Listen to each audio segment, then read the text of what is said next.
Audio visual check.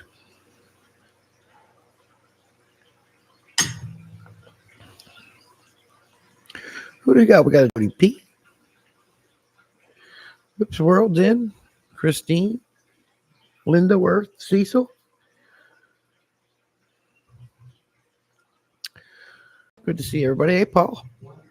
Does our sound okay? Do we look okay there?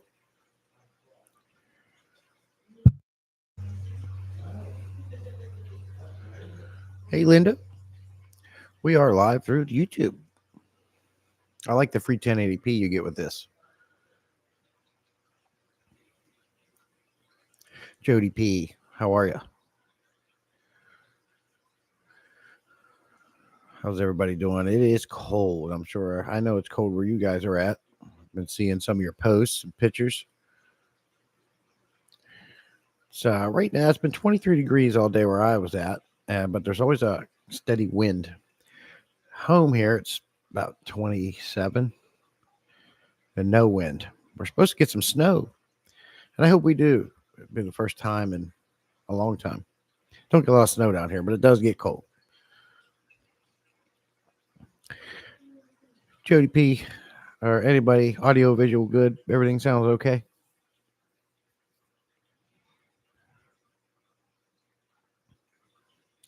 Testing. My mic's not. Is it loud? Does it sound good? Sounds great? Okay. Perfect. Thank you. That's good. So,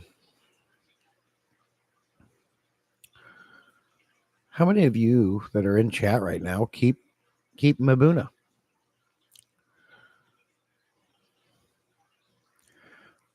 Paul says we had a light dusting of snow this morning. That's in Bandera, Texas.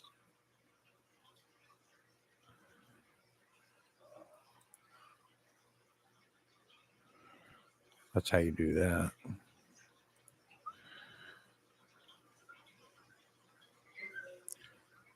I did. Nightbot coming in doing and putting in some work. Hey Tommy, good to see you, buddy. I see how you are making me come over to the YouTube side to watch your stuff. Yeah, I'm experimenting again. You know, I'm always trying to find that best. I do like the 1080p that you get through the YouTube app, which is free. It looks great.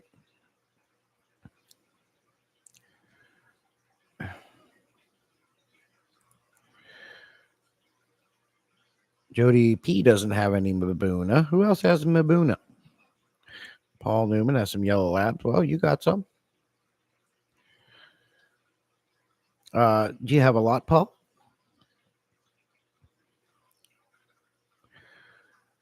Because that's what this stream is about, keeping mbuna. I'm going to share with you my experiences of keeping them, what I found works, what doesn't work, and how I do water changes with them, what I do.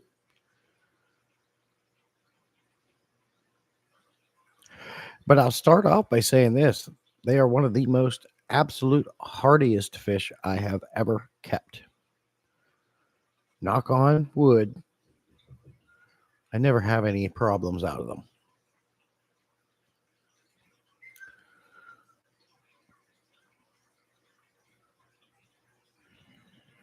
Is that the same experience that you've had, Paul? Wish these pop-ups would stop coming up. Where they're hardy, don't have a lot of problems with them. And if you've had problems with them, tell me that too.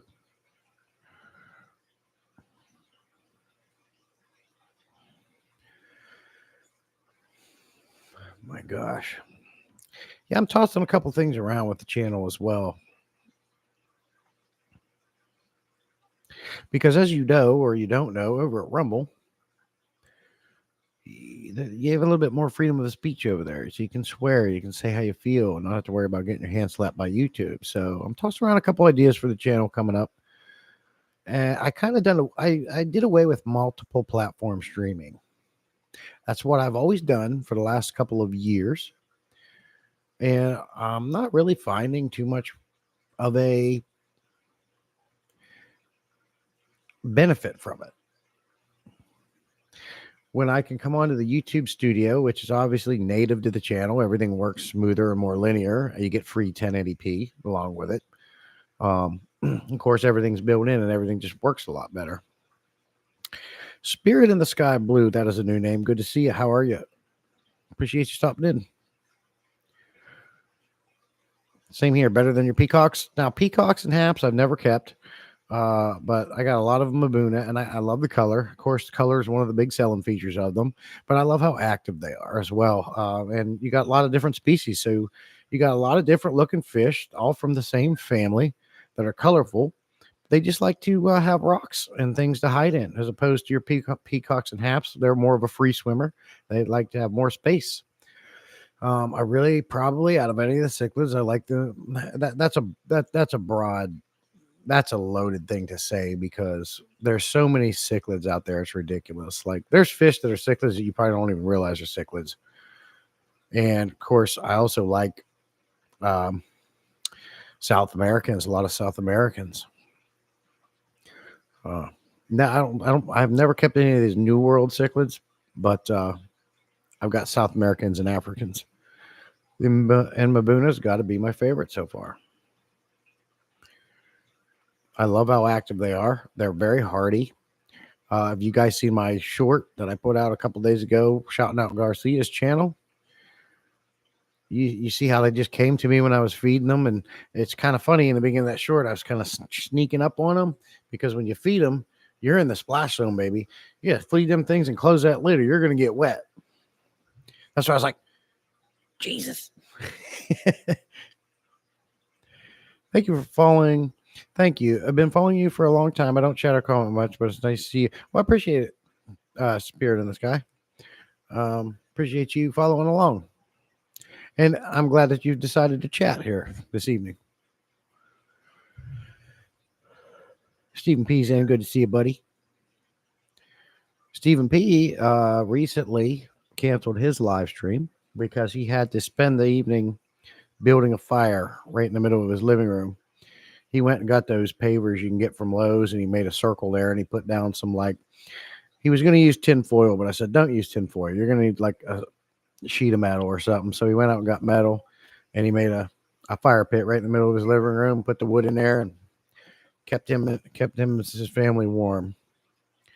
That was my idea. So I like to help when I can.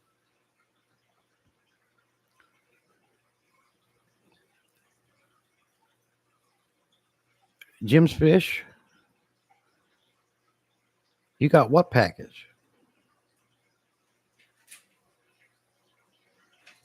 Because the stickers got sent back to me, but you got, now ain't that funny? You got the food, but you did not get my stickers. Now you tell me, sir, why is that? It was very smoky and warm. Thanks for advice. Most welcome, Stephen P. Yeah, like I said, I like to help. To be the most efficient and safe, it's definitely a good idea to build a real fire right in the middle of your living room. That's going to get you where you got to be. Don't even worry about the embers and sparks that come off. Don't worry about that. Not a problem.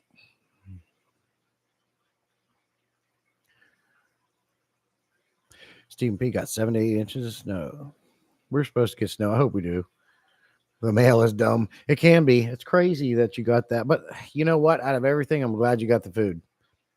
We'll get the stickers to you. I'm glad you got the food. It was a good problem, right? Hey, Cheryl Smith, good to see you. Did I miss anybody coming in? So who else keeps mbuna? I know I do. I know Jim's Fish. Was it Jim's Fish or was it, who was it? No, it was Paul.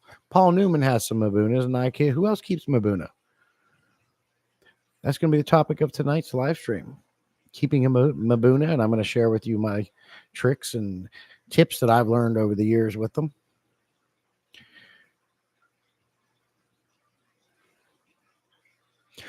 Oh, and on another exciting note, I hit over 20,000 subscribers. We got to get 100,000. I want to get one of them YouTube plaques.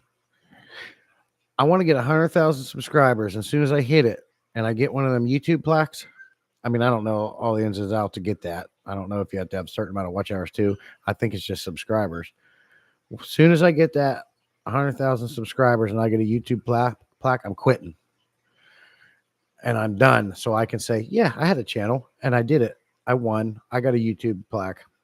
I got the play button and I'm going to quit. I'm going to disappear. You'll never see me again. Hey, Laura, good to see you. Yeah, go out on top. You got it.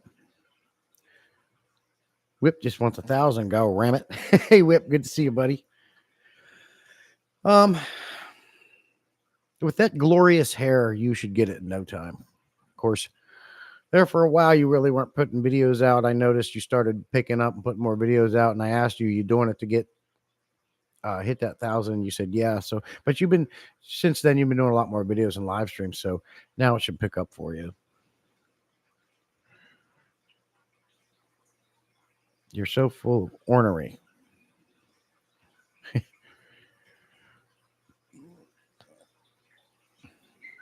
So, yeah, very excited about that. Absolutely. The video I put out on the DIY utility sink, no water lines, no drains needed, was the one that put me over the 20,000 mark. Which I then put an update video out on that. I made it even better. I don't know if you guys seen it or not, but I like it. It's working pretty good. I don't have hot and cold water lines in the garage. I really don't want to install them. So I went a different route and I did that. Bipolar Fish Keepers in. Good to see you, buddy.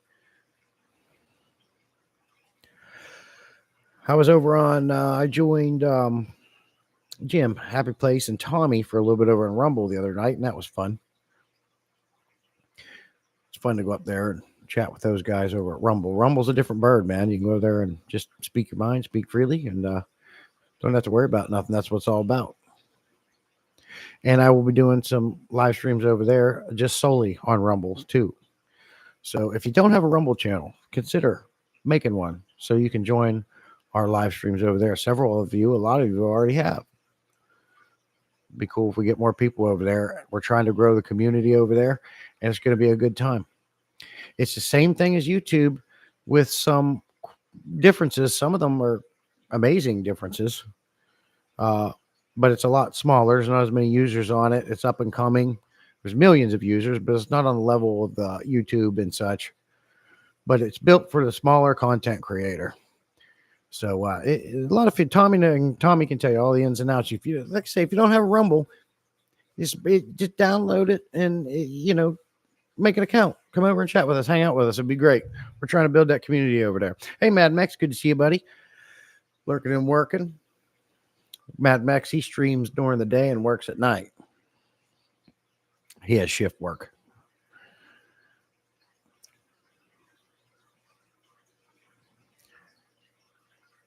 You don't have to worry about speaking your mind here on YouTube either. They're ending censorship. Are they really? When's that happening, Tommy?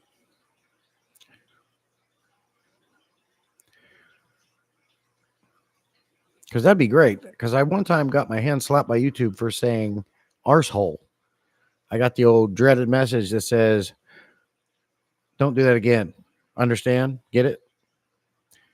Couldn't even say arsehole. I got in trouble. You guys swear all the time, but that's me. That's my luck. There could be 20 of us driving down the highway and we're all speeding, but I'd be the one to get pulled over. That's how it works for me.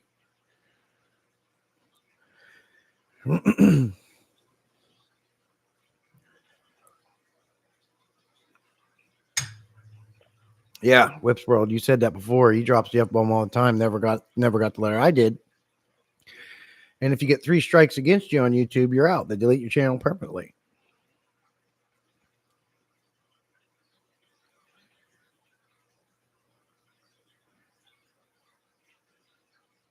That was like a year ago. I think that happened to me, Whip. Hey, June. Good to see you. Hey, Jenna. Good to see you. Everyone's popping in now. So, again, I'll ask. Besides me and Why do I keep forgetting? Paul Newman. Who has mbuna? Who keeps mbuna? Got to figure that out first. June's never kept African cichlids, but you do keep a lot of South American, don't you, June?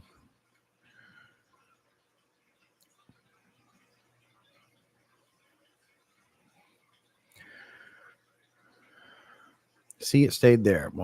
Anti-censorship wins. Wait, is that already in effect, Tommy? Where? What'd you do? What'd you put up?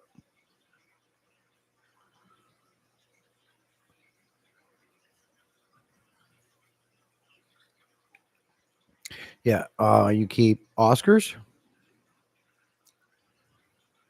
What would be the other one, June? Angelfish?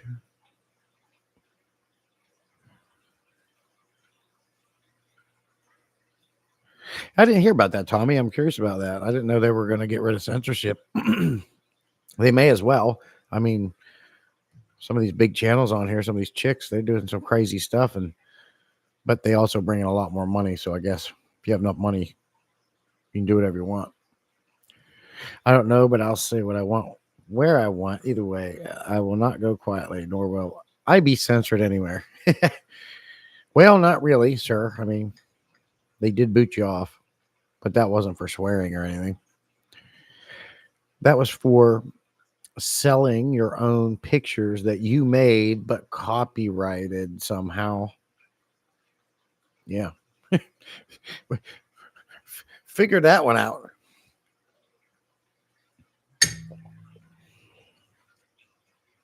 Hey, Flatbed. Good to see you, buddy. So, anyways, mbuna. Some of the tricks I've learned over the years of keeping them, and I really haven't had a lot of trouble on my mbuna. A lot of people say they're aggressive, and they are. They definitely can be. I started off with 10. Now I probably have 50 of them in there because they breed like rabbits. But the key is overstocking, and we all know that.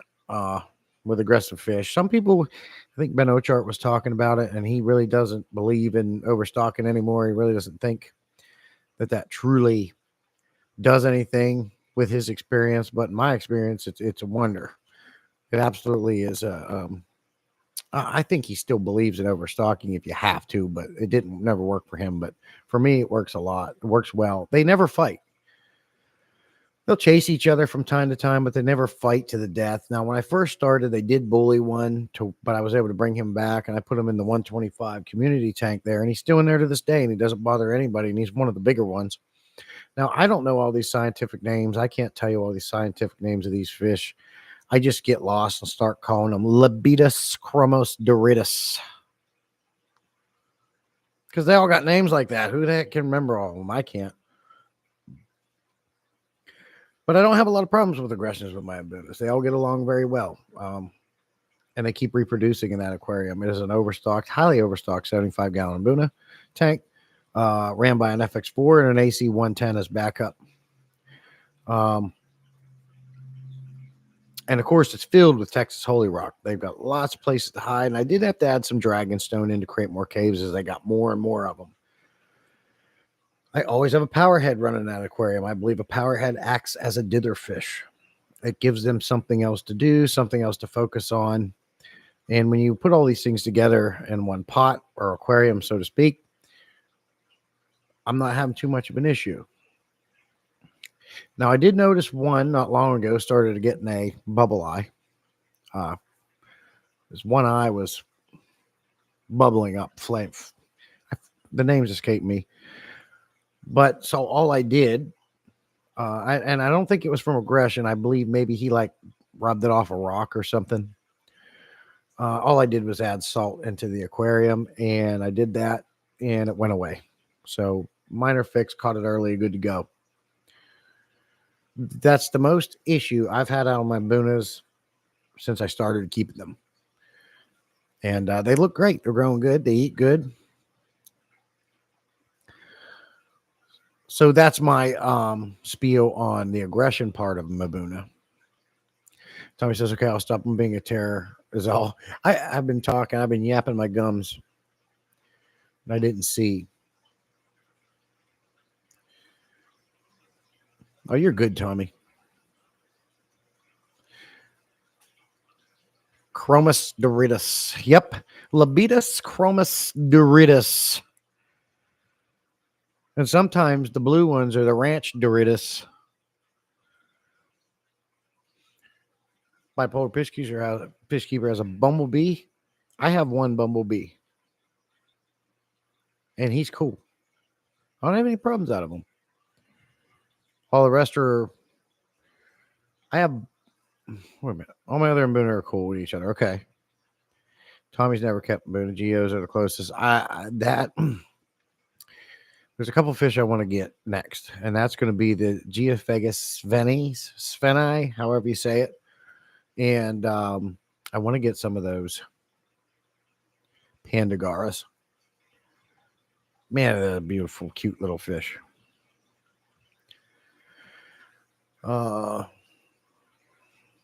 Whip says, now, if YouTube will do something about these in-live commercials, Whip would be a happy boy, or as happy as Whip gets. Me too. I hate commercials, Whip. However, every time one plays, I make a little money.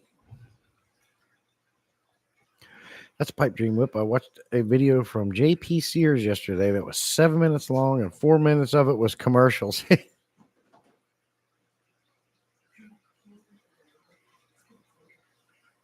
Yeah, I don't care. You rid of them. Oh, cool. Well, that's Smithfield, right? Very cool. Actually, are we getting snow over here? Nice. Yeah, 4 minutes of ads. It does get on your nerves. Oh, that's fish film. So, you guys all see my mbuna tank over and over many times. I don't need to show it. Tommy says it's the cost of the free on the internet. Unfortunately, right. I got one albino Salofi.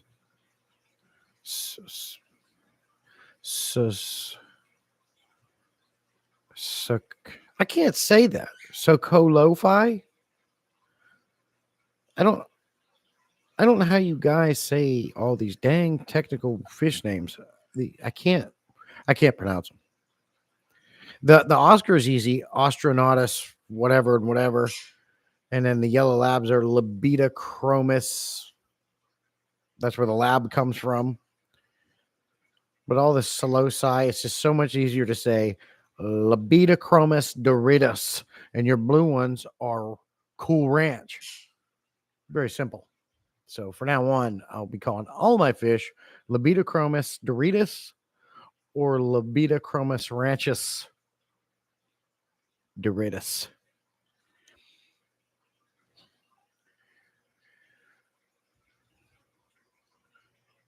And the only reason why I remember the Oscar is because it says Ostronautus. It reminds me of astronaut. Whip says, me either. I don't even try to learn them. Use the common name or just know. Yeah. Or just call them what you name them, right, Whip? Like, yeah, the yellow one. No, the blue one. Yeah. You know, the blue and mbuna. And for the years, I was saying mbuna wrong. I was saying, or no, I think that still is wrong. Mbuna. Yeah, I think mbuna is wrong. You're supposed to say mbuna or something like that. I don't know. Sometimes I call them booners. Cool Ranch Doritos are delicious, flatbed. Ostronautus ocellatus. Yeah, that's pretty simple. Thank you, June. I couldn't remember the last part of that. Hey, Branton. Sweet chili I have had. I'm not real impressed. No, sir. I just like the regular or Cool Ranch. And if you don't like Cool Ranch and regular Doritos, then you. All right, man? Sweet chili. Sweet Lord.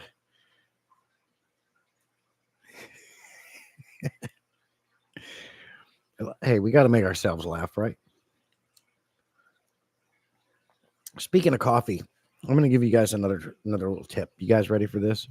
Do you want a tip? I know Jody P might be interested in this. I'm going to give you a tip for the absolute best coffee in the world. There's no Starbucks. There's no Dunkin' Donuts. There's no hippy dippy coffee bar lounge that's ever going to make one as good. If I'm out and I'm getting coffee and it's not mine, I'm not happy. I got one place that's tolerable.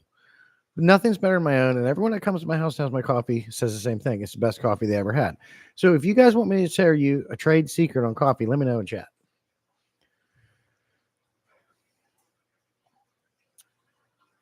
Whip says, no, you got to give us the eyebrow when you hit the. Oh, that's true. Did I not? I got to keep something for the videos. Black Rifle coffee is horrible. It's like 200 milligrams of caffeine in it. Are you trying to kill yourself? I'm talking about flavor, Tommy, not strength. Spirit of 76, my favorite coffee. I've never heard of that one. But I'm talking about flavor. Here's what you do. You get your coffee cup. You have to go to Walmart for this. I'm telling you, if you listen to me, if you truly listen to me and you try this at home, it is going to be the best cup of coffee you have ever had in your life, and you'll never go back. And nothing else will do it for you. I buy Dunkin' Donuts and it sucks. Dunkin' Donuts coffee sucks. It's terrible. So is the other one, Starbucks. Flatbed says, if I get an IV of coffee in the morning, that'd be good. You and Jody P are on the same page, Flatbed. THC honey in it. Never. Yeah. I only drink coffee from. Okay, so here's what you want to do. Now, I want you to write this down. You guys need to write this down. You take your coffee cup. Yeah, you got to have a Keurig for this. I should have mentioned that. You got to have a Keurig for this. You get your K cup. You put your coffee cup in there, right? You go to Walmart. You get one of two coffees. They're both good. We like to get them both to alternate. You're going to get the one that says vanilla cinnamon, and you're going to get the other one that says caramel cream. It's got the special French line above the E. I like to say caramel creme. Get those two K cups, the great value version, cinnamon vanilla or caramel cream. You get those. Then you go over to where the cold stuff is, where the coffee and the creamer and the milk is. You get the big carton of the great value French vanilla creamer. You take those home. You go through the self-checkout. You take those after you deal with the crazy amount of people in there that don't know where the hell they're at and what they're doing. Don't get me started on that. You take it home. You put that bad boy in there. I like the cinnamon vanilla one, the best. Then you add the great value French. The light sucks, and it's not good for you. There's a difference, babe. Okay. There's two. You want the great value French vanilla creamer in the carton, and you put that in there. You stir it up. Don't be afraid to use the creamer now. It's the best cup of coffee you'll ever have in your life. Sweet Polly, what do you mean no Keurig? You got to do a Keurig. You've got to expand your horizons. Don't be stuck to just the old school coffee pot now. I've used those. I've heard of the Death Wish coffee, Cheryl Smith.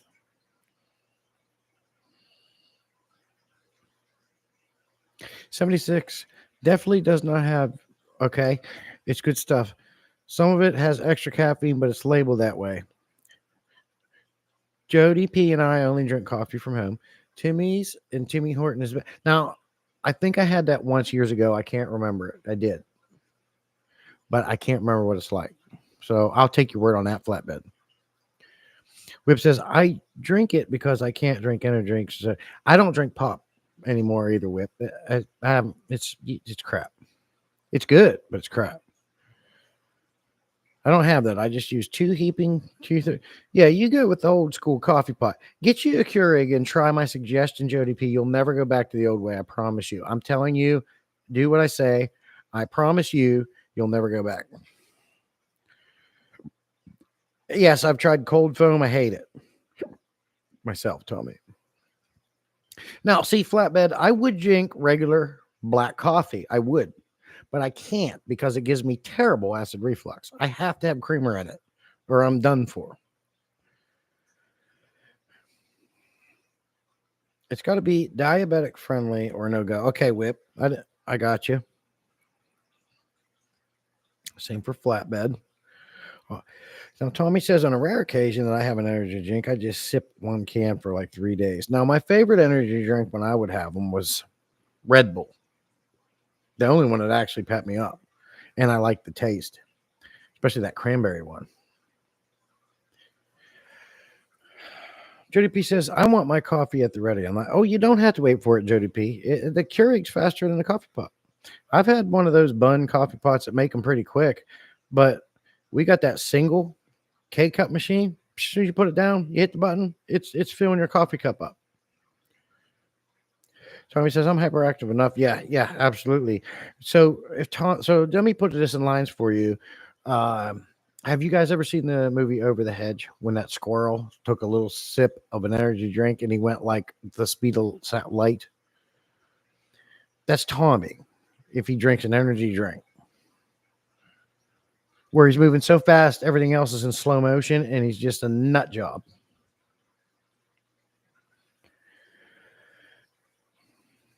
CC's Aqua Escape says, I don't drink coffee or any caffeine. All right, teas are good. I do. I for me, it's water, tea, and coffee. That's all I drink. Seriously, though, I have hard enough time trying to sit still for longer than 5 minutes with no drugs. It's cray cray. Jody P says, I haven't had a soda energy drinks in 18 years. Used to work for Coca-Cola in the syrup room. Do enough crappy taste tests and soda isn't yummy anymore. Yeah, I got you. Well, I might throw down a Coke or a Pepsi once in a blue moon now, but it's terrible for you. Delicious, but terrible for you. Jody P, I don't think you understand my level of patience all day long. My wife can attest to this. I can bring her in. But I can picture you, Jody P, getting up in the morning and you have one goal, and that is to get to that coffee cup, get to that coffee maker. I will say the Bun coffee maker makes a pot of coffee pretty quick, and it's hot. I like my coffee hot. But she probably just beelines it and doesn't want to do nothing. Probably doesn't want anyone to talk to her, nothing until she has that first cup of coffee. Am I right or am I wrong? Bang is supposed to be a healthy energy drink. I've had one or two of those a while back, and the cotton candy one was horrible. Flatbed says you can ask my wife. I walk out of the house with 2 thermos of coffee in the morning and headed to work. Yeah, got to keep you going.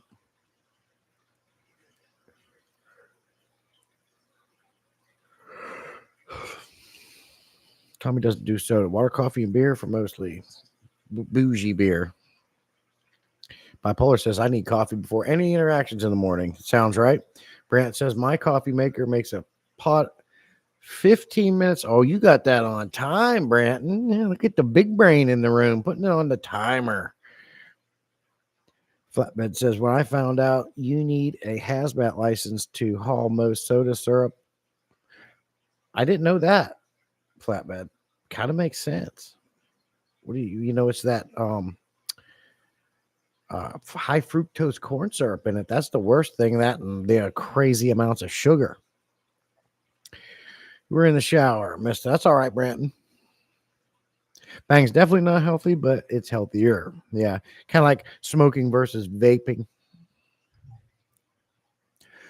A Ninja is something my wife's interested in.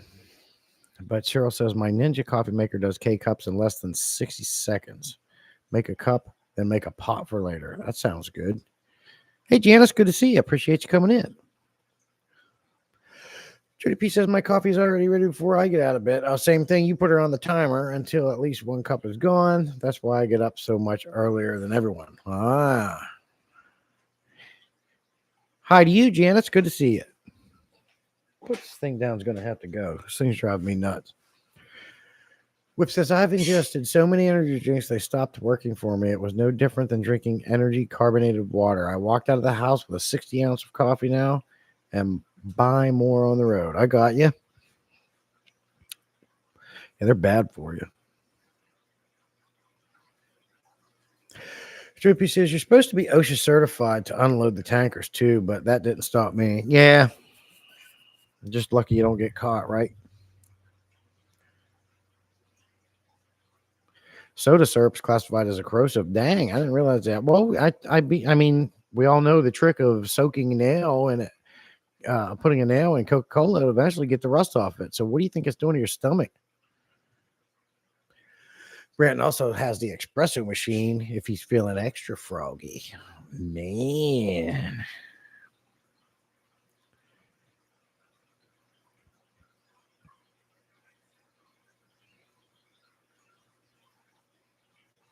Cleans battery terminals. I heard if you put it in a toilet, it'll unclog drains or something. Or what is it? You put Coca-Cola and like Mentos or something. I think if you put those together in a toilet, it'll unclog a toilet, causing ulcers. Yep. Hey Ross, good to see you.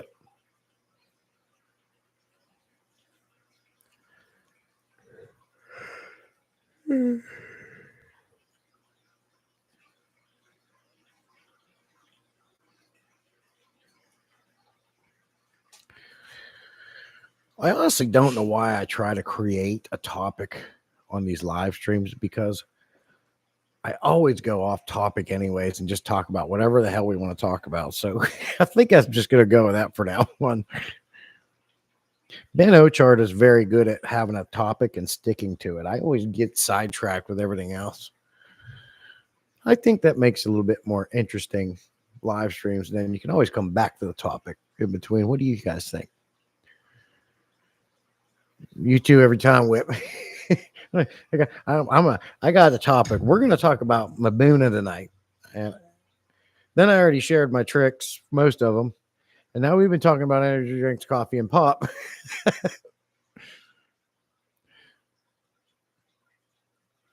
That's true. Ben does not read the comments until he's done. Plus, because of that, he also misses a lot. I see everything. Mel says, hello, Mel. You can't make me do African cichlids and or learn how to spell that. Well, I can, and you will. But you don't have to spell crap. And you don't have to say all the fancy dancy names. But I'm gonna talk you into getting some mbuna. Mm-hmm. I think I can do it. You won't regret it.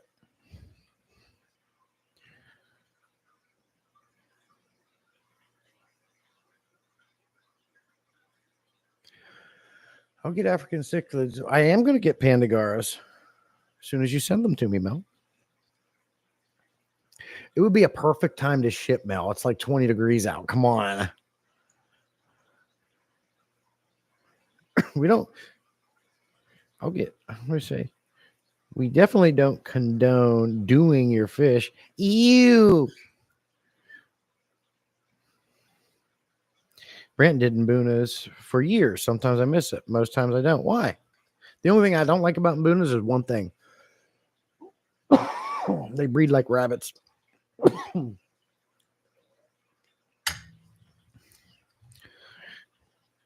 Started with 10, now I got 50.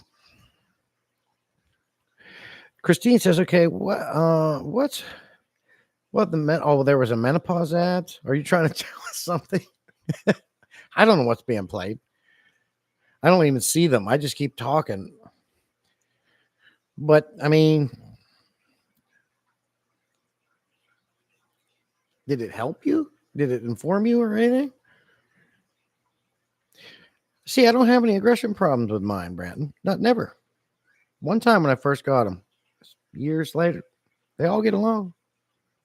And even when I was adding, I'd add like 6, 7 at a time. Never had an issue. And I think it's because I got a lot of hiding places.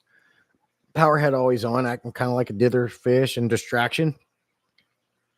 Giving them something else to do and fight against, along with the flow, the FX4 coming out. You can reduce aggression in fish by keeping their bellies happy. Doing things like adding a power head. Of course, having lots of hiding spots because they are a rock dweller fish and they need places to call their own.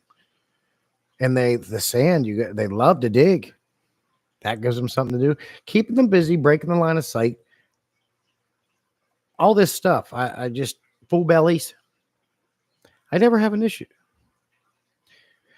And I swear to God, there's got to be over 50 of them in there. And of course, overstocking. And then I still don't do water changes in that aquarium, but once a month with an overstocked mbuna tank. And I never have issues.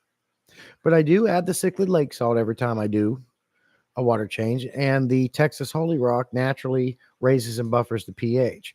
You know, I haven't checked the pH in that aquarium for a while. I should check it. You guys want me to test it on the live? See what the pH looks like? I can do it with the aquarium co-op strips, or I can do it with the API master test kit. They don't require it, Janice, but I feel like I do it because the fish we have now are bought in stores. They were never really raised in their native environment. So they don't know what it is to have their native environments. Most of them.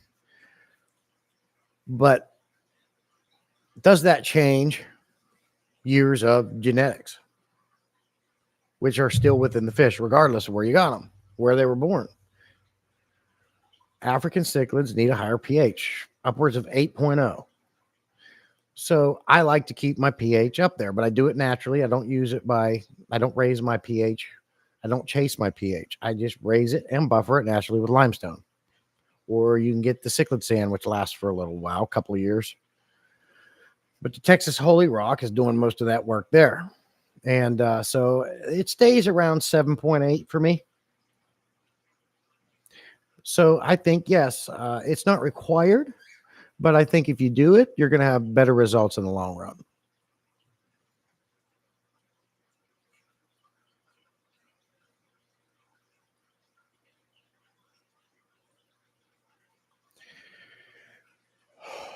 I'm about to commence Yama moving day.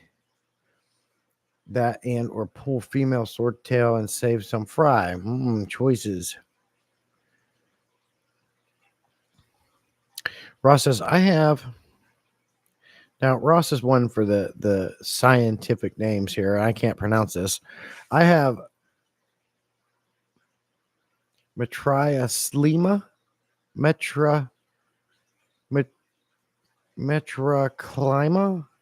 Climax long pelvic Madoka. We got through it. They're more rare, purple, black, and yellow. Now I do have I call them ACE, the ACI, or however you say it. I got one of those. I wish that he would have babies, or she. I don't know which one it is. It's the purple with the yellow fins. I absolutely love that one. Probably my favorite one.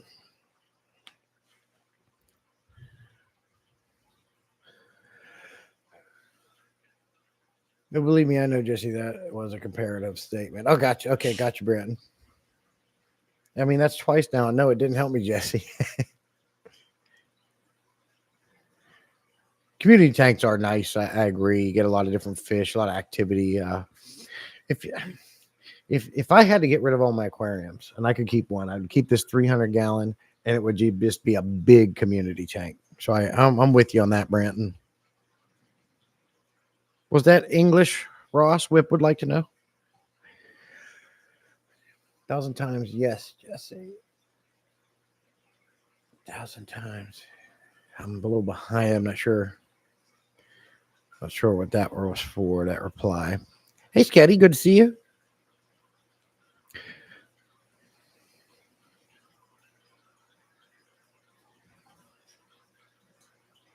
No. So now Whip's getting. How many times are the ads being played? Like, what's the interval on that?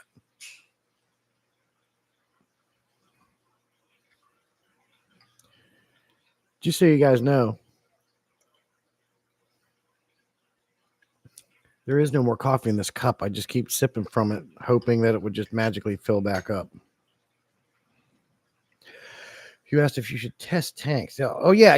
You guys want me to see what the pH? I haven't tested it for a while, so I just don't worry about it. 3 ads so far. Okay, thank you, Tommy. Third one since you started. Don't go anywhere. I'm gonna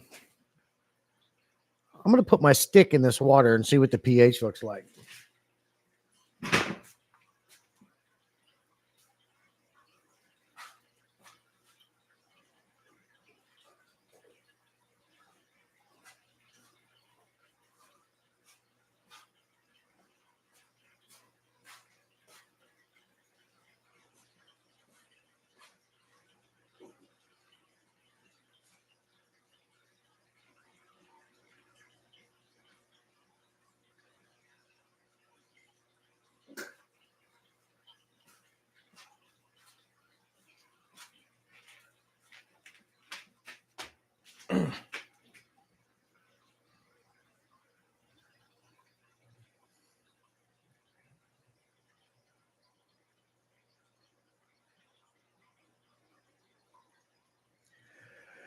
I need to do this periodically to see if the holy rock is still doing its job.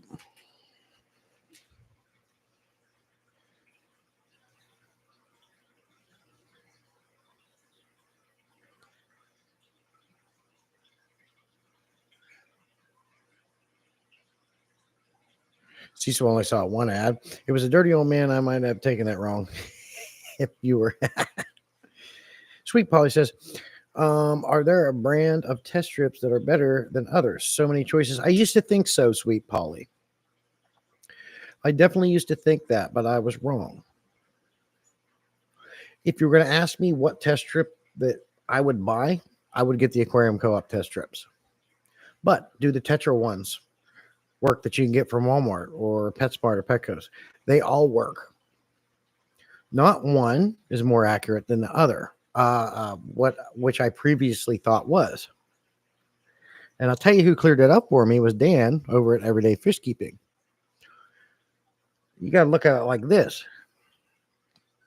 Every test strip and test kit is different.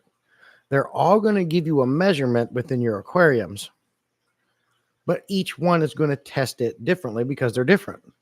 But they're still testing all the parameters. The trick is to pick a brand and stick with it, because then you're going to understand where you're at. If you use different test kits, you're going to get different readings. That doesn't mean they're inaccurate. They're giving you an accurate reading. It's just testing different because they're different over the brands. Nothing's ever the same, right? So they will all work for you. It's just you need to pick a brand and stick to it. Now, having said that, then you got to think about cost. Aquarium Co-op test strips are by far a lot more cost effective. You get 200 strips in this thing for like $11. 200. You don't get that many strips in the other ones. And I put a short out, one of these shorts, or one of the reasons why I have so many subscribers. There was 2 shorts that I put out that were added value to the hobby, and a lot of people liked them, and I got a crap ton of subscribers from them. They're the ones that originally gave me most of my subscribers. Anytime you can put something valuable out that adds value to the hobby and it's attainable by anybody, meaning cheaper, DIY, whatever, what you do is you cut these strips in half, and then you get 400 instead of 200. Originally, people were sitting down, taking scissors and cutting each one of these in half. That would take forever. My wife came up with the brilliant idea to use a rotary cutter for fabric. You set that baby down, one swipe with the rotary cutter, and you're done. I cut all these down in no time with that. So my pH is a little low. I'm going to say it's about neutral at, not neutral, but 7.0. Yeah. So it looks like I got to get my pH up a little bit if I want to. They're 100% fine. I'm a firm believer if your fish are fine, leave it be. For most of their life since I've had them, I've always kept pH up around 8.0, 7.8 to 8.0. I do have the Malawi Victoria buffer I could put in there, which is another good way to raise it and buffer it. I prefer to use a limestone of sorts. You can also use crushed coral. The best way to use crushed coral to raise and buffer your pH naturally is to put it in media bags and hide it behind a rock or decor. Not only does it last longer that way, they'll also dig the sand out and live under it, and gives them another place to hide. I don't like using crushed coral in a filter because it exhausts it much quicker. I don't like using it as a substrate because it lasts longer that way, but when it's exhausted, now you've got to replace your entire substrate, at least a quarter of it or a half at a time. My route, putting it in media bags and just sticking it in a tank, hiding it, giving them another place to hide under, lasts longer. But when it comes to time to change it, you just take the sack out and you put more in and put it back in. When using crushed coral, when you put it in a tank, for the love of God, rinse the heck out of it. Rinse, and then when you think it's good, rinse some more. Because a white cloud of dust will completely white out your aquarium if you don't. So that's my little tip on crushed coral. Now that was with, we'll do a little test here. The Aquarium Co-op test strip says it's about 6.8 to 7.0. Let's use the API Master Test Kit and check the pH. I had some videos out comparing those two because the API Master Liquid Test Kit was my go-to, but it's so much more faster to use these test strips when you have multiple tanks.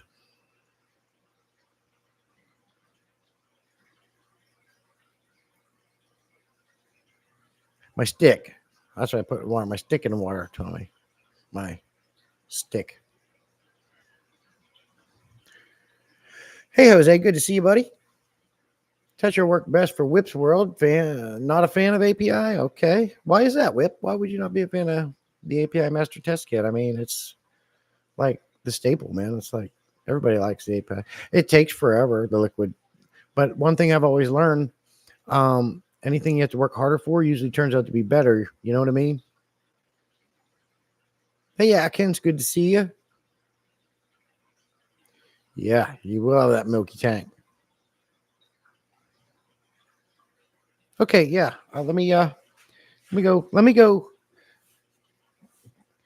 put the API Master Liquid Test Kit pH on this thing. But I did do a video on this, Tommy, already.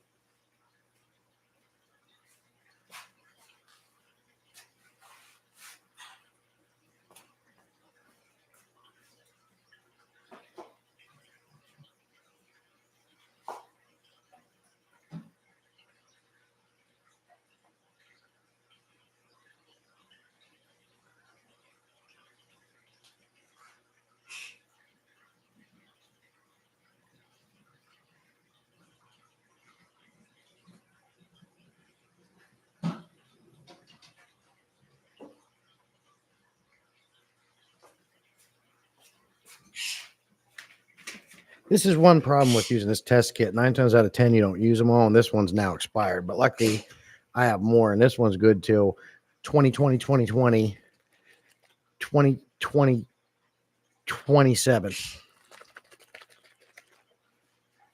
Let's see what this says. Keep it down, bro.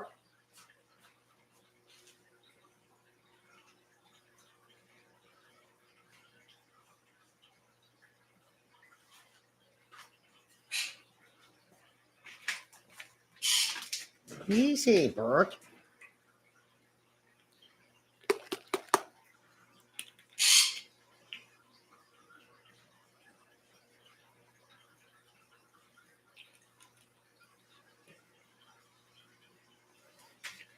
Invert. And we invert. Let's invert one more time. I usually use a cap.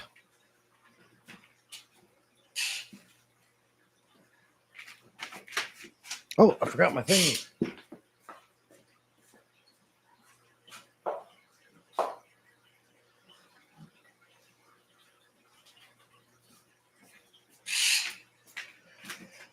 Okay, so we said we were at about 7.0 pH with the Aquarium Co-op test strip. Let's see what API Liquid Master Test Kit says.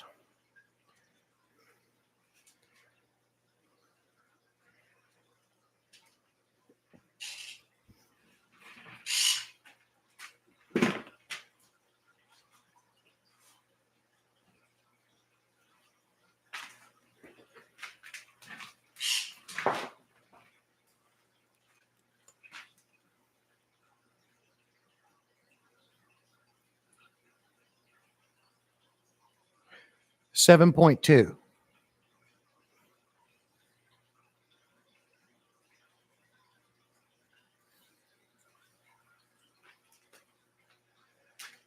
So pretty close.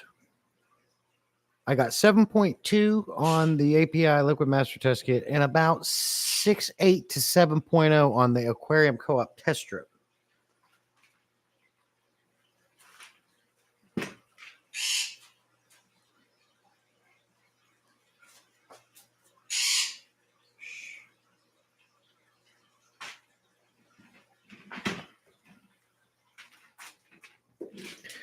I might flip out and throw this stupid mat I put under here out the window. So don't ask me what I'm doing when you see me going nuts.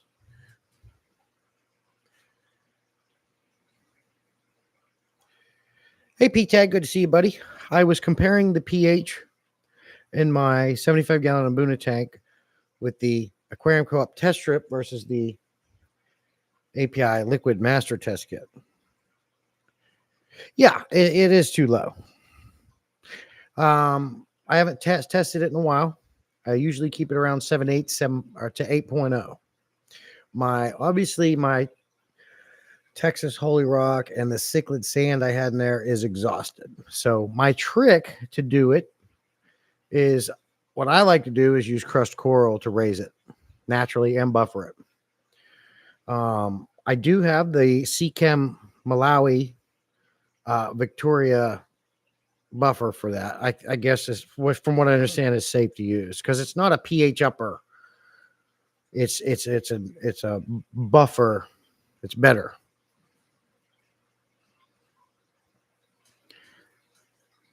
Does eating fried chicken count as busy? Cichlid salts. Yeah, I do. When I do my water changes, I always put the Seachem lake salt in it. Hey, Aquarium. Hey, Gordon. Good to see you, buddy. So, yeah, we did a test live. You were able to see the differences itself. Let's see if we've had any change.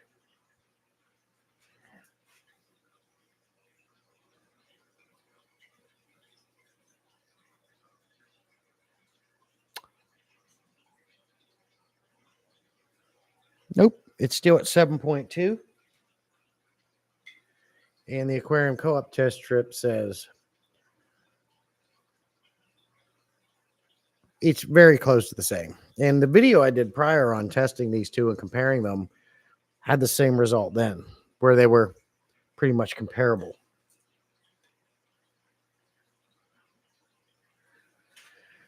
I did that video probably over a year ago.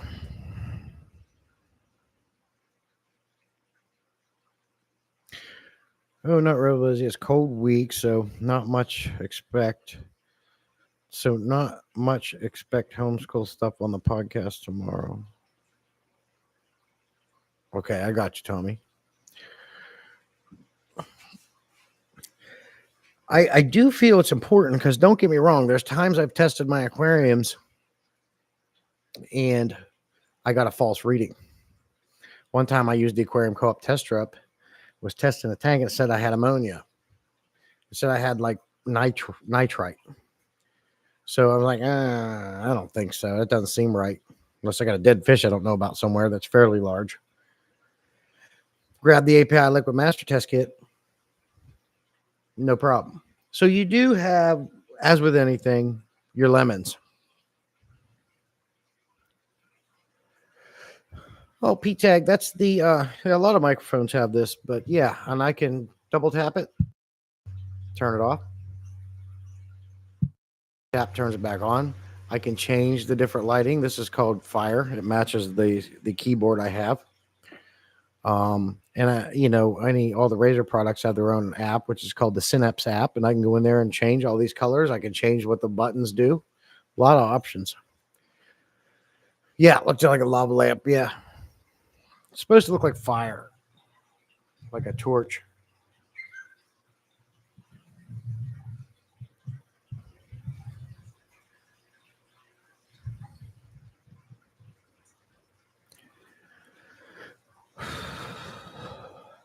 Yep. Be safe driving, Ian.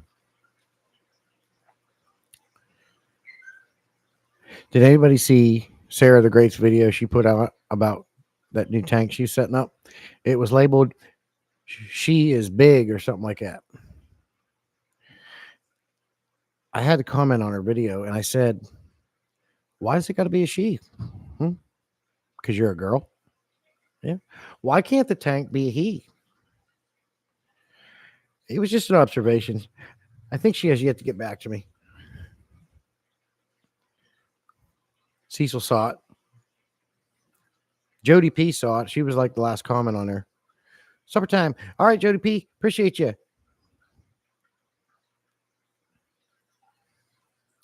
I don't know when the thumbnail looks like. Yeah, she was setting it up.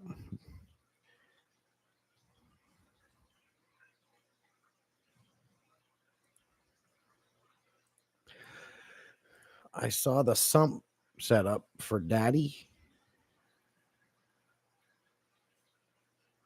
Who's Daddy?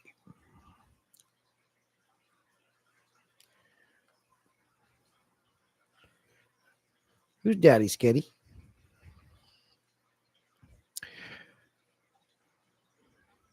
Yeah.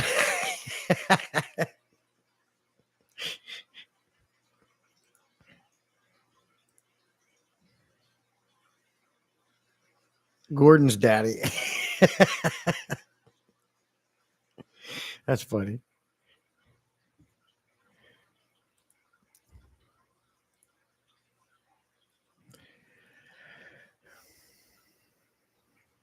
Daddy's the name of the fish. Okay. Puff Daddy. Oh, yeah. I got you. No, sir. I'm live through YouTube.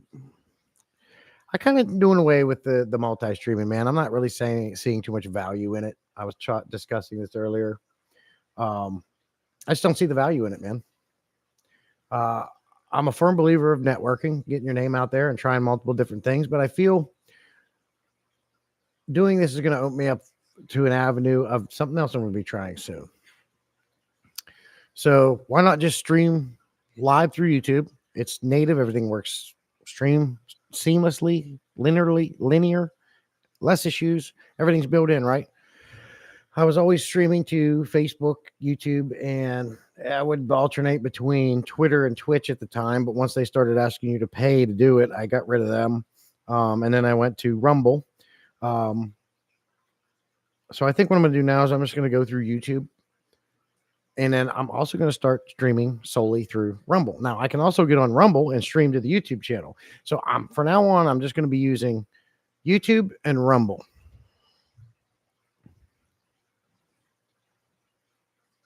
Oh, the mural was beautiful, Sketty. Absolutely.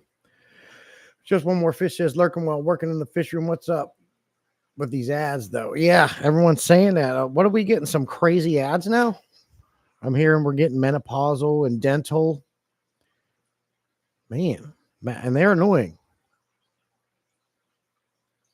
Yeah, P-Tag too. You get free 1080p through YouTube. Look how nice this. I mean, I got a good camera, but you get free 1080p through the YouTube app. Every other streaming platform, if you want 1080p, you have to pay. Cheryl Smith must be a premium user. She don't have ads. Yeah, definitely, Sketty. It's fun, and you can come over there and you can, if you want to look me right in the face and say I hate you or I want to punch you and swear at me, you can over there, and I won't mind it. You know, you guys know me. I'm not a snowflake. You can. Premium is worth its weight in gold if you watch YouTube regularly. Yeah, Brenton. Yeah, definitely. And I think we all do at this point. I think most people are scrolling through YouTube and social media apps than they are TV or Netflix. I mean, let's be honest about it. I mean, everyone's got a phone in their pocket. It goes with you everywhere you go. We're all doing this. YouTube is coming out with a live streaming platform for $13 a month, which gives you the majority of what StreamYard does. Oh, really? That'd be cool. Should be out by Q3 2020, 2020, 2020, 2025. Would you know what the name of it is? What they're going to call it? That's cool.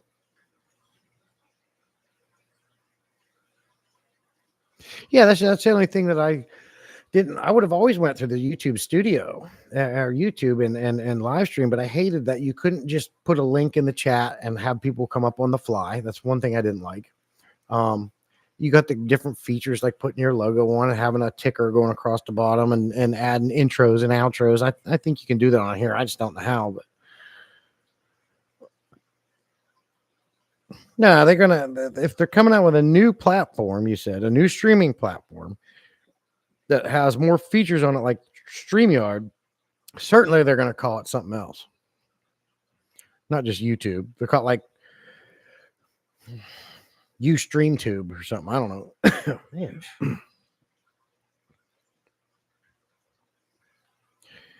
Could be YouTube Live or YouTube Streamer. Yeah, we'll see. I guess we'll find out. Gordon, I just know that you are amongst, the VIP. So I thought you might have the inside track. You're like, if you and I went to the movies, you're going to get the best seat where I'm in the nosebleed session type of thing,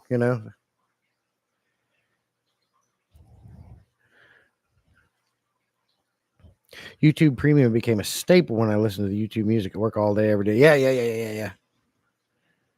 I have zero idea. Hello. I'd love a Ustream service. Yeah, like Ustream. I'm sure they'll put a cool spin on it. I heard Tommy said they're getting rid of the censorship. That'd be cool. If I slip and say a swear word again, I won't get in trouble for it like I did last time.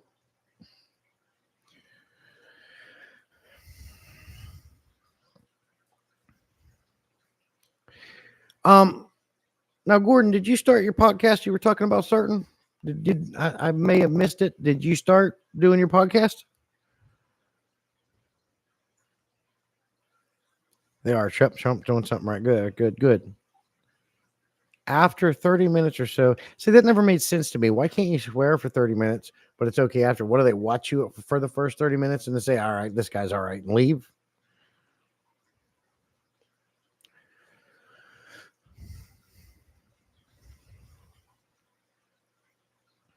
Okay. I was gonna say I didn't see any pop up. Tommy says, I hear Mr. Beast is showing interest, but I doubt he will follow through with it. He just clickbait. What Mr. Beast is showing interest in what, Tommy? He's showing interest in what? The baby is fed and asleep. That was work. What baby? You don't have babies?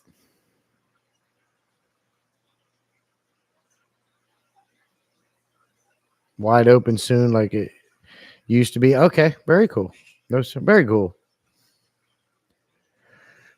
Well, that's good.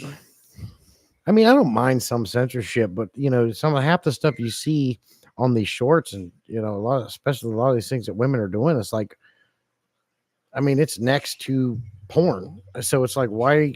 But I get in trouble for saying arsehole. It's like, what are we doing here? Yeah, that's why I said Tommy. You was talking about that earlier about them getting rid of the police. Yeah, no more police and Snowflake getting their brittle feels hurt. June, a baby gray kitten. Okay, you got the baby kitten.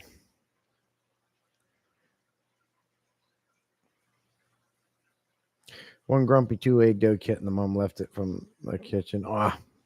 So your mama now taking care of it, Mama June. Kitty Tetra. You know, why does that sound familiar to me? I got an interesting question. Has anybody ever kept the kissing gourami? I see it in the stores. I never see videos on it. Anybody having kissing gouramis in their aquariums?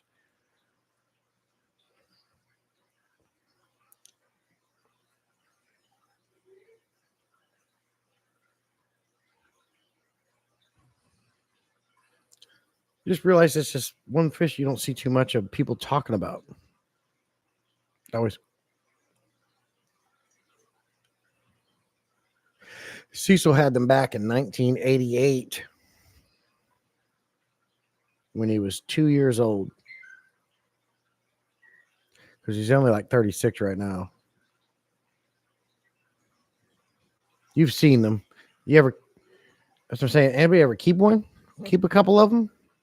At one point, I had a couple of the powdered blue dwarf gouramis. I got 4 of them. They're no longer around. Yeah, so never. Yeah, you don't see too many people actually keeping the kissing gourami. They're cool.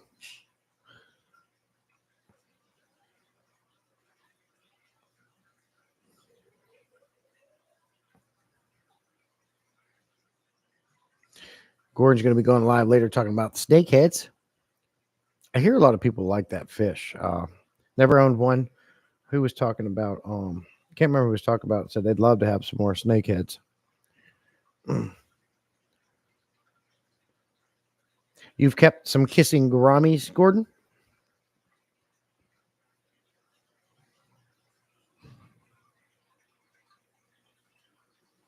I'm thirsty, guys.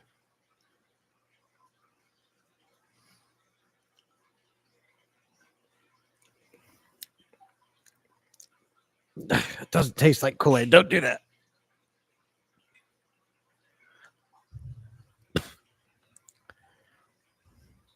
In the past, okay. I've never kept one.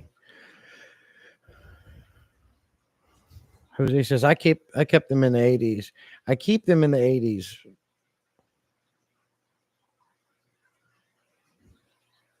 Are you saying you kept them in the 80s or you keep them in the low 80s?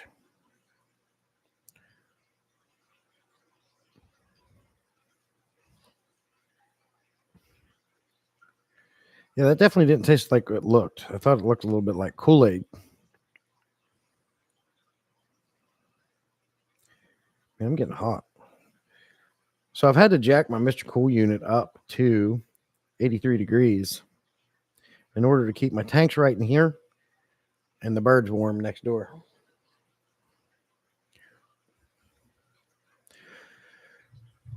Skitty says, I don't like the look of them. Back in the 80s, early 90s, not sure what they look like these days. They're probably the same. Kept them in the low 1980s. Oh, I see what you're saying. Well, Jose and Cecil, that was before your time. I was born in 82, so you guys don't really understand those days. You're just young bucks. Oh, you got another commercial? Is it that bad? I wonder if it's because I'm going through YouTube, the ads are more often as opposed to StreamYard. You guys are on my streams all the time. When I'm on StreamYard, which was this every time up till today, was the ads as frequent? June had 4 Oscars in the 80s. Now you've got 104. No, we talked about this. I think you're what, 132?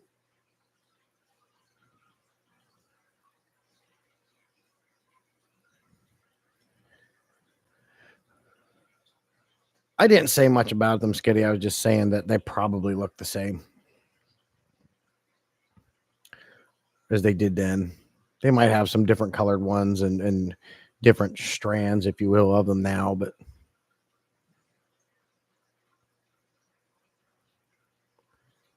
I know that the comments are a lot quicker going through the YouTube app than a third party. Tell you that right now. There was less on StreamYard, probably because I was going through a third party streaming thing. Shoot, I think I can adjust that. I'm gonna when I get off, I'll see if I can adjust the frequency of these ads. Because if that's annoying, we gotta fix that. Okay, yeah, these ones that I saw were not pale pink. They were kind of white.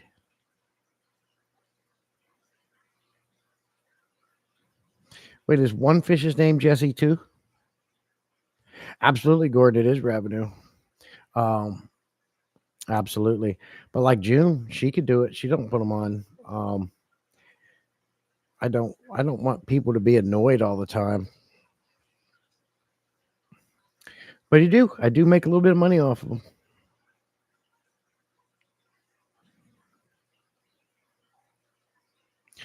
Just you are the only reason I came to YouTube. Swoons. Well, I appreciate it, Tommy. Well, you might come back knowing these changes that are coming. Yeah, exactly. There's always that. You can always get the premium if the ads are too bad for you. And CC's only has gotten 2 ads the whole time. Other people seem to have gotten 3 to 4. Sketty's not bothered, but occasionally miss something. Yeah, and I know that from watching other people. You think YouTube would kind of like do something like when an ad comes across, you're not coming in. It's kind of like a movie when you're watching a movie and someone comes in and talks to you and you go back to watch the movie, you miss something. You think they could change that to where it kind of backs it up a little bit? Kind of like if you're watching a video on YouTube and you go do something, pause it and go do something, come back. It kind of repeats the last couple seconds of the video before it continues. You think they'd be able to do something like that?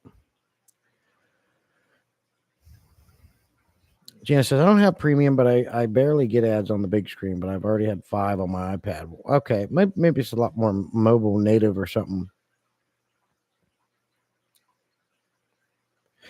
See, so are you watching on a TV, computer, or phone? Yeah, I hate ads too. Ouch. Listen, I have to go get some water. I'll be right back. Don't go anywhere now. Don't you go anywhere now.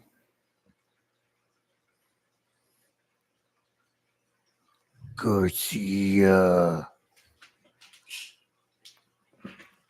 Oh, gotta get a new chair.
I think ads depend on the person. I'm on my phone. I recently got premium. I forgot no commercials, TV, or phone. Just One Fish has had like 7 ads. No ads and all the music you'd ever want. He gets paid every time an ad pops up. Great doing, Jesse. I'm proud of you. Yeah, that's awesome. Appreciate it, Tommy. Yeah, I mean, I can't lie. I mean, it's nice having it because I get a little bit of money. I check my analytics. I just got my I got my paycheck from YouTube today, so that was pretty cool. I can't remember. I think premium. I think you pay $13 a month if you want to pay for it. I don't know, 11, 13, and then I guess Rumble. Tommy says Rumble's $9.99. Salient gets paid when June watches. Yeah. Oh, I'll keep the ads. I just thought I mean it's good for revenue. I also want to kind of like make the people happy. You know, my all my friends here. I don't want them to get too annoyed about it. You got your payment too, June? Very cool. If you don't mind me asking, how much did you get paid? I will have to. I'll get with you on that, Tommy. We'll sit down and we'll look at it. I can't. It's cents. It's cents. But I got to look into it. Gordon says 21, 26 monthly. Yeah, anywhere from the 21st to the 26th.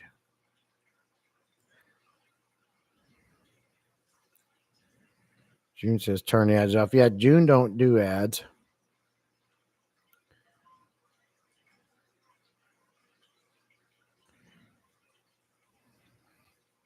Joy equals Jose. Okay to buy the extra vowel.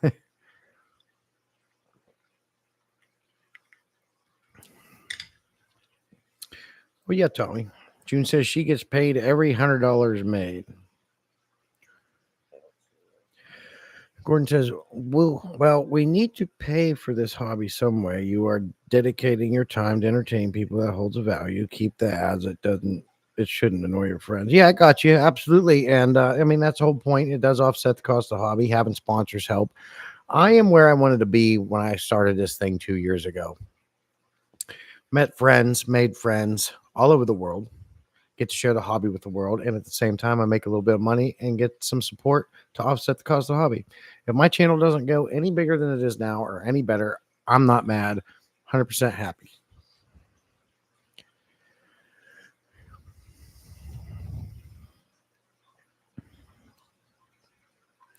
I throw every single penny back into the fish room and utility bills. Yeah, absolutely.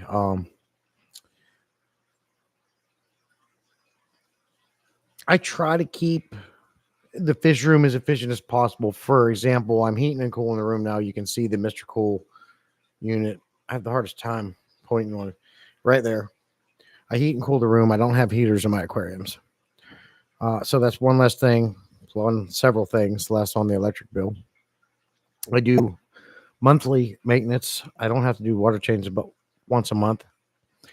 So I'm saving on time and water there. And lots of things built up over the years, down to cinder block stands, as opposed to you can build a cinder block stand much cheaper than you can building a wooden one these days. Well, it's been that way. I think one block's like $2.50. You're lucky on the water. I get cranked. Do you really? Oh my God. Yeah, mine's not that bad. Not ever, dude. Like not even close. Like my water bills are always under $100.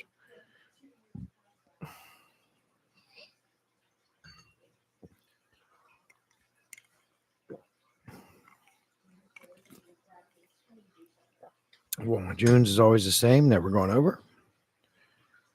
You're getting really good at your. Yeah, Sketty.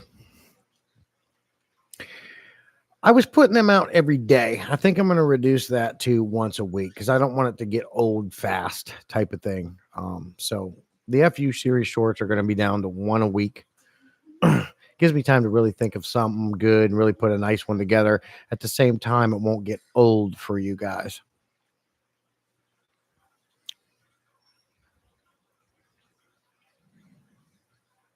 Appreciate you, Sketty.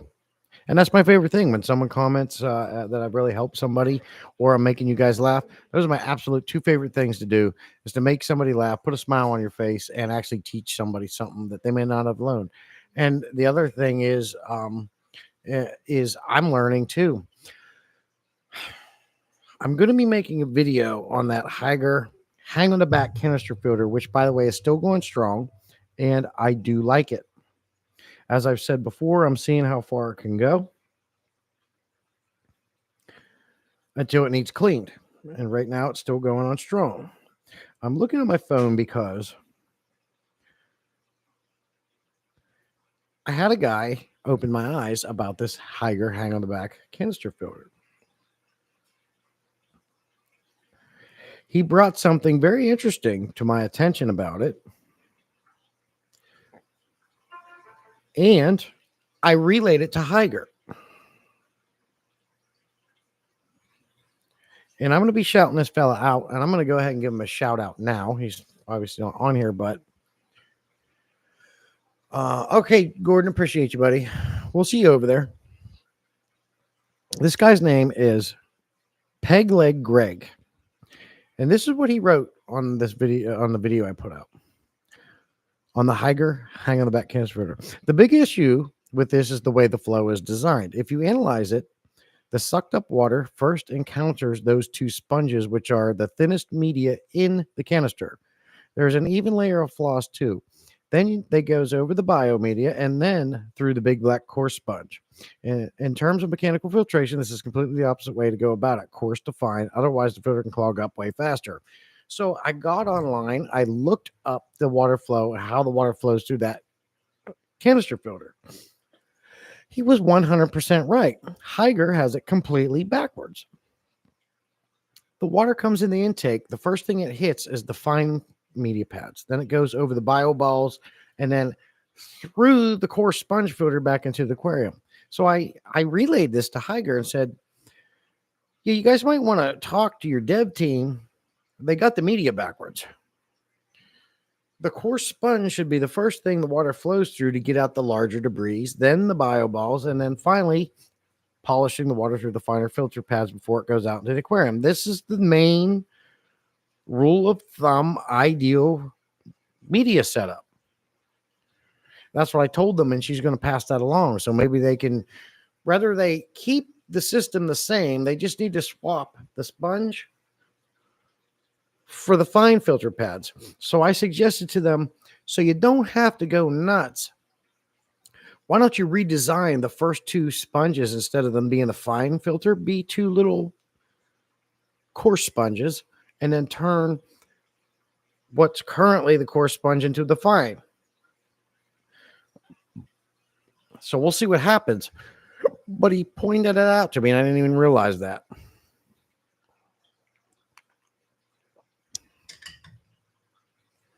June says, I paid to look at Sally. June has her own level. Well, I think we've talked about it. The June level. Yeah, I wish they'd fix the comment and short thing. One a week or so is good. Yeah, I think every day we get a little old. All right, buddy. Have a good night, Tommy. Appreciate you, buddy. P-Tag can only comment on shorts when he's on the computer. Scotty says, I enjoy how healthy your fish are. I'm considering water flow to increase exercise like you talked about. Yeah, absolutely. I find it helps. Like anybody needs some exercise. If you have a calm, still tank where the fish don't have to work much, same as you. If you sit on the couch and you put the blanket over your legs and sit there day in and day out, what do you think is going to happen to you? Old car, you can buy a brand new car and put it out in the field. If it sits there for 3 to 4 years, what's going to happen to it? It's going to rust. Tires are going to go flat. It's not going to want to start. You have to keep moving. And that goes for any living thing. I feel it's very important to exercise your fish. You don't have to keep the power head on all the time. Some of them have timers. Me, I'll plug them in for a day or for a couple hours, and then I want to plug it and give them a rest. Definitely try to give them a rest at night.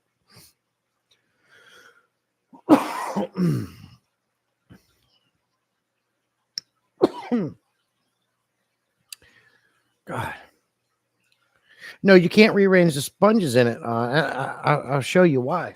Because I got the first one they sent me that was faulty. Yeah, I am P-Tag.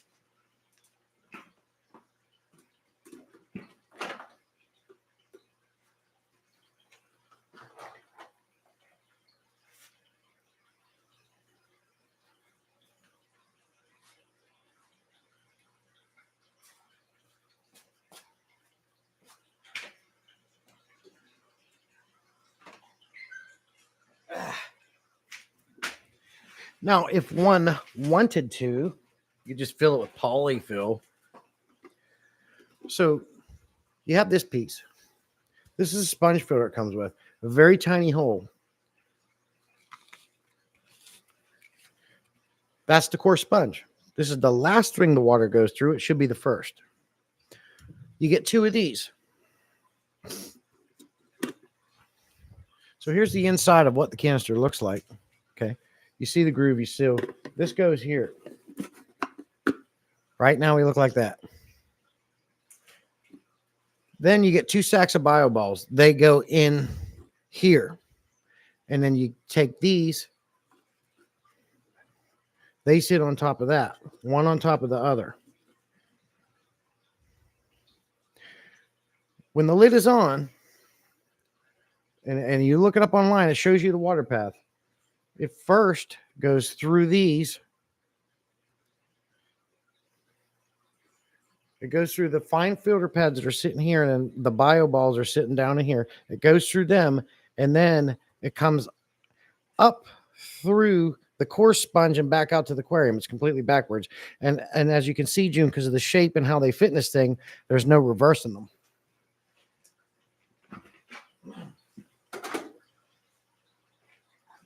So, and she did get back to me this morning, and she's going to relay that. So maybe they'll make a change on that. Yeah, I noticed that too, that the big coarse sponge is the last the water hits. I was like, yeah, exactly. They got it a little backwards. So I let them know. Oh, yeah, June. I know what you're talking about there when they're Oscars swimming the outflow. And then now I will say the Hydra Powerhead is by far my favorite thing they've sent me so far. It's actually a wave maker because you can get 2 of them and sync them and they work and make a wave. I just have one. I use it for a powerhead. It's running all the time. That thing is strong. And when the 300's fixed, it's going in there. But I know what you mean. It's good to have powerheads in your aquariums. Even for small fish, I have one of those little Cichlid Nano powerheads I'll put in there, and I'll turn that bad boy on every once in a while. Makes them work, stirs crap up, cleans the substrate. It's nothing but beneficial. I try to put a powerhead in every one of my aquariums. Made it home, Atkins. A safe, good. Glad you made it home safe. Once again, sir. Same thing, basically. Yeah, it is. Atkins says, I keep my power heads on 24/7, backup surface vegetation. Same. Mine are running all the time. Now, with my tiger barbs, I can tell I'm looking at the power head in that tank right now. They get sick of it. So I'll turn it off. It's off more than it's on, and they're happier. And you learn with your fish. They're all different. But we have been on for an hour and a half. I do need to get off. It's after 8. I got birds to put to bed. Cece says I wanted to get a power head to liven up my green neon tetras to hide. Yeah, you got to exercise them, Cece. Put a power head in there. Make them work. It's nothing but good for the aquarium. A lot of people don't realize this, but not only does a power head, you can use it to add, get oxygen in the water, get that surface gas exchange. It also helps clean the substrate, right? When you mount a power head, put it on the same side that your filter inlet's on, because when the water goes this way, it's going to circle around and come back, and everything it takes with it's going to bring it back to the inlet of the filter. Did you know that flow in an aquarium also delivers nutrients to plants? If you didn't know that, now you do.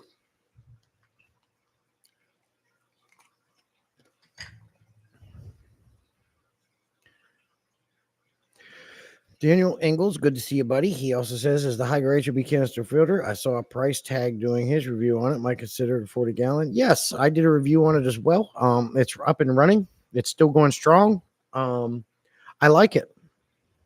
You can put the duckbill nozzle on it, or you can put the spray bar feature on it. I'm running the spray bar feature, but it works well. The first one they sent me was an accidental faulty one they sent me. But the correct one they sent me is good. Now, it does have a few flaws. One, they got the filter media backwards inside of it, but it's still cleaning the water. 2, the clips that hang on your aquarium are a little weak. They could be stronger. And it also comes with a surface skimmer, which we don't really need anyway in the freshwater world, but it never works.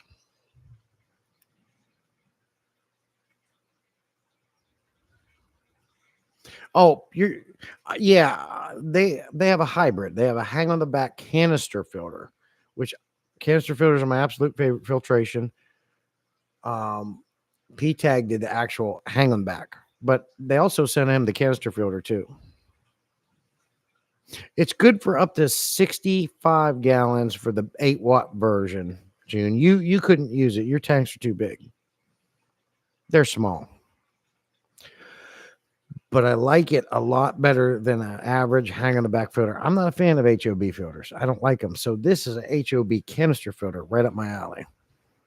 And I have mine on a 65-gallon, June.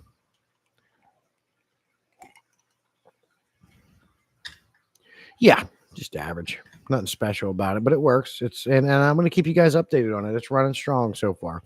And hopefully maybe Higer will change that media around now. Oh, that'd be fantastic for a 55, June. It'd be an absolute fantastic little filter. If you do decide to buy one, use my link, my affiliate link, which, I keep forgetting to post that on my Higer videos. Get a little kickback. But it would be a great little filter for a 55. Now, I've been running it. You want to give me a little time with it so you can see it's worth it? Give me some time. I want to see how long it can go. On that video, I did put the description of the aquarium or the filter in the description, but I forgot to use my affiliate link. And I actually got an affiliate sale for the first time a few weeks back. Somebody actually bought a Higer product using my affiliate link. I don't know who it was, but I actually got me. You get an email notification about it when it happens. And I made a little bit of money on that. Speaking of which, I wonder when I get that money.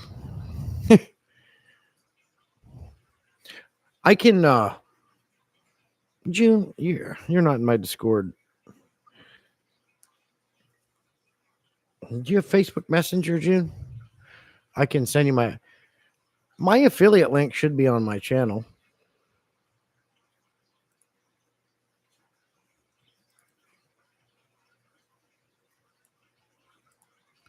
Bringing up the second monitor. I like saying that.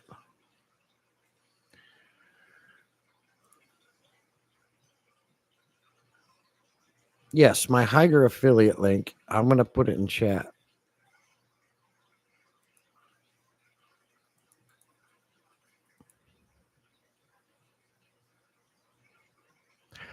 Oh, wow. Something ain't right about that. It's got so many characters, I can't send it in here. But my Higer online affiliate link is in my about info on my channel page, June. It's like the second one from the bottom just above the Rumble channel.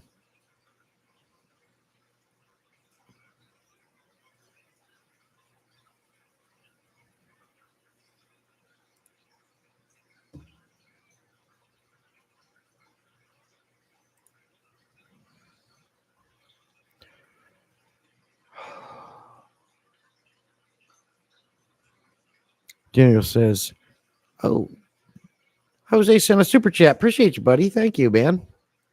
Jose, always a generous, kind person. Thank you. Oh, I can't like it, but everybody else can. Can I heart it? I hearted it. Very cool.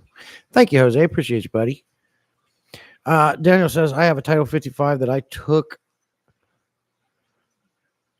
I'm assuming, off the 40-gallon because the surface skimmer was not planted tank friendly and it clogged all the time. The only other HOB I have is a cheap Aqueon Quiet Flow.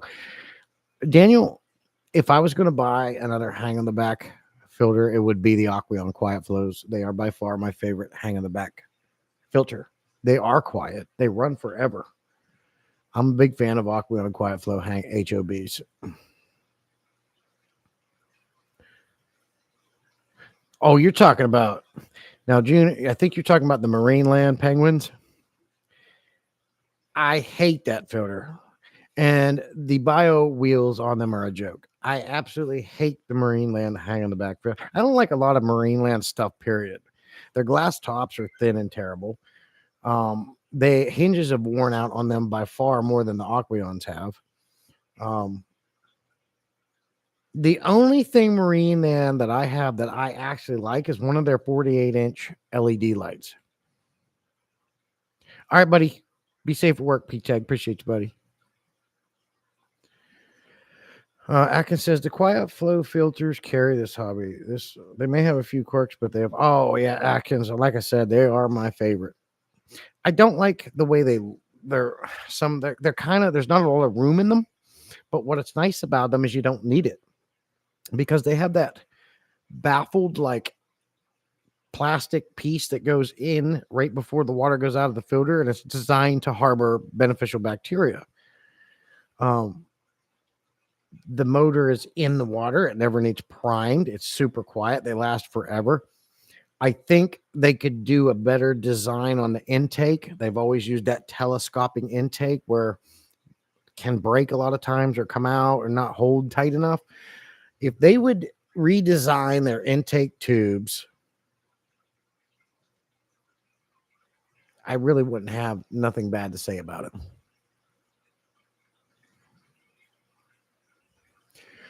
The Aqueon Quiet Flow was quieter when I took the Quiet Flow piece off, replaced the filter pads, and cheap filter floss is basically silent. I got you. Cool, Daniel.